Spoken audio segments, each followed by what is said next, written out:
ఈ క్యాన్సర్ అనేది చాలా మందికి ఈ మధ్యన వస్తుంది సార్. అవును. దీన్ని స్టార్టింగ్ స్టేజ్‌లో గుర్తిస్తేనే మాక్సిమం కవర్ అవ్వచ్చు అని అంటూ ఉంటారు. సో, ఇందులో రేడియాలజీ పాత్ర ఎంత ఉంటుందన్నారు? క్యాన్సర్స్, దానికి సంబంధించిన వ్యాధులు చాలా ఎక్కువ అవుతున్నాయి మన సొసైటీలో. దాంట్లో ఈ రేడియాలజీ ఇన్వెస్టిగేషన్స్ చాలా ఇంపార్టెంట్. ఎందుకంటే ఎంత తొందరగా మనము డయాగ్నోస్ చేయగలిగితే అంత ఎర్లీ స్టేజ్‌లో ముందుగా మనము చేసుకుంటే క్యూర్ అవ్వడానికి ఛాన్స్ ఉంటుంది. లేకపోతే అడ్వాన్స్ అయినాక మళ్ళీ there is no point in doing it. దాంట్లో మనకు సిటీ స్కాన్ గానీ, ఎంఆర్ఐ గానీ స్క్రీనింగ్ మోడాలిటీగా అంటే ఖర్చు తక్కువగా ఈజీగా చేయగలిగిన అల్ట్రాసౌండ్.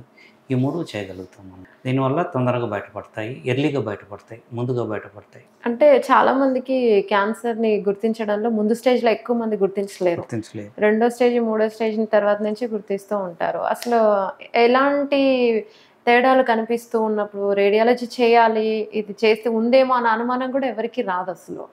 దీనికంతా ఒకటే అండి. చెకప్స్ ఒకటి అవేర్‌నెస్సు. రేడియేషన్ అంటే చాలామందికి భయం ఉంటుంది. కానీ ఒకటి తెలిసిందేమంటే మనకు బ్యాక్‌గ్రౌండ్ రేడియేషన్ అంటాము. ఇప్పుడు మనం రోడ్లో నడుచుకొని వెళ్తుంటాము, కొండల మీద వెళ్తాము. వీటి మీద మనకు దీంట్లో బ్యాక్‌గ్రౌండ్ రేడియేషన్ కూడా ఉంటుందన్నమాట. ఏరోప్లేన్‌లో పోతుంటాము. అంటే సంవత్సరానికి ఒక 5-10 ఎక్స్‌రేలు ఎంత రేడియేషన్ వస్తుందో ప్రతి మనిషి మీద వస్తుంది అది. అది బ్యాక్‌గ్రౌండ్ రేడియేషన్ అంటాం. కాబట్టి దానివల్ల భయపడాల్సిన అవసరం లేదు. సిటీ స్కాన్‌లో కొంచెం ఎక్కువ రేడియేషన్ వస్తుంది. కానీ ఇప్పుడు కొన్ని వ్యాధులు కానీ కొన్ని ప్రాబ్లమ్స్లో సిటీ స్కాన్ అనేది చేయాలి, తప్పదు. అప్పుడు మేము రేడియేషన్ ఎక్కువనా లేకపోతే సిటీ స్కాన్ వల్ల ఉపయోగపడే దీనివల్ల ఏది ఎక్కువ అని చూసుకొని మేము సిటీ స్కాన్ చేస్తాం అన్నమాట. బికాజ్ సిటీ స్కాన్ అయితే ఎక్స్రేతో పాటు చాలా అడ్వాన్స్డ్ కంప్యూటరైజ్డ్ సిస్టమ్. దాంట్లో వచ్చే ఇన్ఫర్మేషన్ చాలా బాగుంటుంది. క్యాన్సర్స్కి అంతా చాలా ఎర్లీ స్టేజ్లో కూడా చాలా ఉపయోగపడతాయి.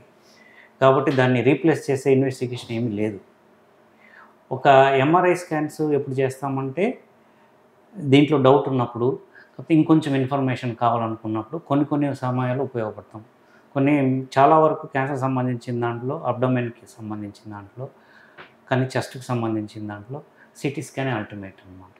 దాని తర్వాత ఏం లేదు మనం. Hi everyone, Nenu mi Vedika. Please subscribe to Volgo Health. Don't forget.